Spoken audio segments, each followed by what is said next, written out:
Hi, Shira could never. Andrew. And this is Gayties Toys.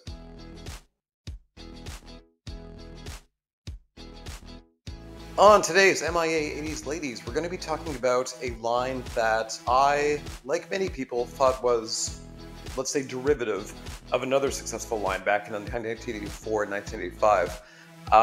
However, since then, I've really come to adore, everything about it, as little as we get in terms of, insider information or even story itself. But let's just get right into the entire second wave of Golden Girl and the Guardians of the Gemstones. Golden Girl and the Guardians of the Gemstones was a toy line, and basically just a toy line, around the tail end of 1984 into 1985. It was a very clear sort of cash grab into the success of Masters of the Universe. The story is, very simply, Golden Girl and her band of heroic warriors defending the kingdom and these sort of MacGuffin gemstones that had some sort of nebulous power that had to be protected from the clutches of the Dragon Queen and her henchmen. I often berate some cartoon series for being too complicated, for throwing too many, extra bits into the sink, but in this case, the whole premise is pretty flimsy. The gemstones are sort of, just random objects, artifacts that do whatever the imagination needs. In the case where, say the plot or the premise is very simple, you could sort of argue that, well, hey, maybe the characters are actually very complex and it's character-driven drama. But even in that regard, we sort of got origins for all the characters, but not really like who they were as people. That said, this was a, let's say, complement line to Masters of the Universe, albeit from a completely different company than Mattel. The construction of Golden Girl was not dissimilar to, say, Evelyn or Teela from Masters of the Universe, although this line was in a 6-inch scale, so they were much taller than those women, and even a little taller than He-Man. You could argue that given they had straight legs over the whole crouched stance of Motu, that they were in scale, but they ran kind of tall. Likewise, the construction was very interesting because this was, as you could probably tell, a bit of a doll action figure hybrid. So where they had articulation at the neck, at the shoulders, at the legs, very similar to, say, Teela, they had long brushable hair. And likewise, their legs had some sort of, kind of rubber material with the contraption in the middle that would ratchet, much like Barbie's legs would back in the day. Like He-Man, they really were sort of more of a buck that you would add things onto. However, each of the Guardians of the Gemstones, the villains, all the characters would get a lot of add-ons. So essentially, each of them had a double-sided cape, one side being incredibly shimmery, that does not age well. They would usually have maybe a belt, they would have a very heavy die-cast metal shield with their corresponding gemstone on it. They had this sort of battle axe comb to brush their silken long hair, usually a headpiece. Likewise, each of them came with a weapon, and when I tell you these weapons are unlike anything you see in the 80s, I mean, these were not your typical He-Man, Lion-O, even Leonardo kind of swords. These were meant to eviscerate. These were meant to disembowel. These were meant to, cause serious harm. Every spear, every sword was an instrument of pain, and it's quite shocking to see in a girls-oriented line. The first wave of toys was incredibly robust. There was, a number of, female characters, but likewise there were, 2 male characters on either side that likewise had long brushable hair and were really great. I mean, as much as they did sort of look a little knockoff Motu, they were, the whole line was just fantastic. Likewise, they gave you 2 horses. You could buy chariots to attach to these horses. They had a Palace of Gems playset that's kind of rickety, but very impressive real estate-wise. They had tents. They had just wave after wave of these sort of themed fashion packs that you could, guss up your Golden Girl figures. So there's a lot here for, just humble beginnings from a toy company that really had no business playing in this field. Really great little collection. Lastly, to put one more point on, just the sort of similarities between Golden Girl and Masters of the Universe was really the box art. I mean, the box art was, at least in Wave 1, hot pink. That said, the artwork used for the box art, for a lot of the promotional materials you'd see around the whole property very dark, very foreboding. As much as you see these sort of, barbarians and boobs and blades, there was, a certain, fanciful element to it with all the fashions. But, sort of lurking in the background was heavy shadows, angry beasts. I mean, it really was almost Frazetta-esque. So, I mean, the actual, kind of whiplash of what was expected versus what you got was heavy.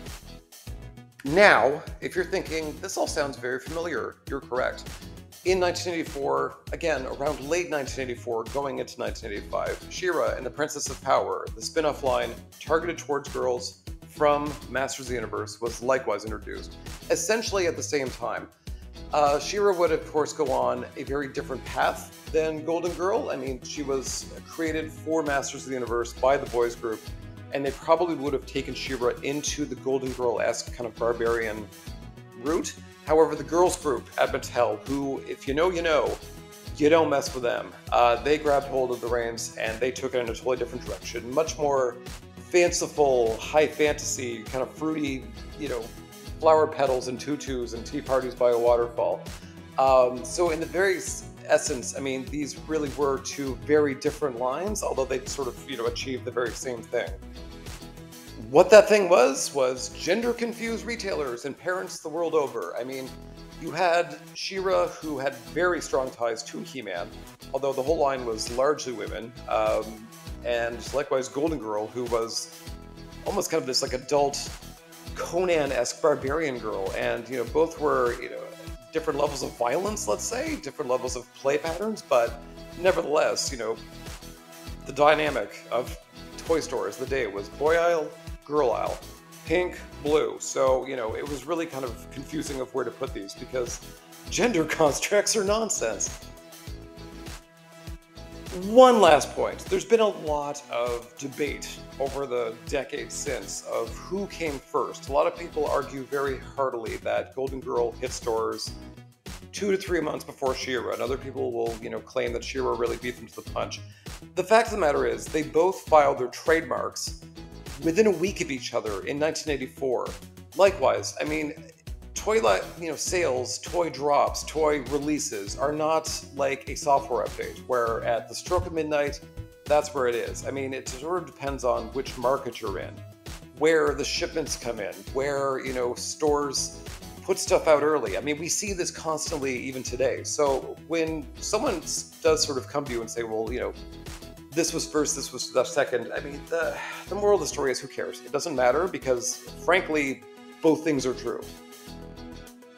Now, for the reason of the season of this video, although Golden Girl came out swinging, she did not have a cartoon the way She-Ra did. So, unfortunately, without supporting media, without kind of clear parameters on who these characters are, what the story was, without essentially a very big, expensive toy commercial to push the product, Golden Girl, regardless of when or how she was released, was considered the knockoff, the lesser than, the cheap imitation to She-Ra. Likewise, She-Ra had that, Mattel Masters background behind her, so, she was far and away the bigger success. Nevertheless, anytime you create a brand new property, you do sort of, have a wave 2 at least planned by the time wave 1 is coming out, so that if it is a success, you're not caught with your pants down and you're, all ahead of the curve trying to get something out in time for demand. Likewise, Golden Girl did this perfectly. They had a much more smaller wave of characters planned, probably one that they could mobilize and get into stores much quicker. Really interesting crew here, and one in particular is quite interesting. The character called Diamondia was someone who had essentially 2 different looks for her original sketch art. One being much more kind of what you would traditionally think of, sort of like a white diamond.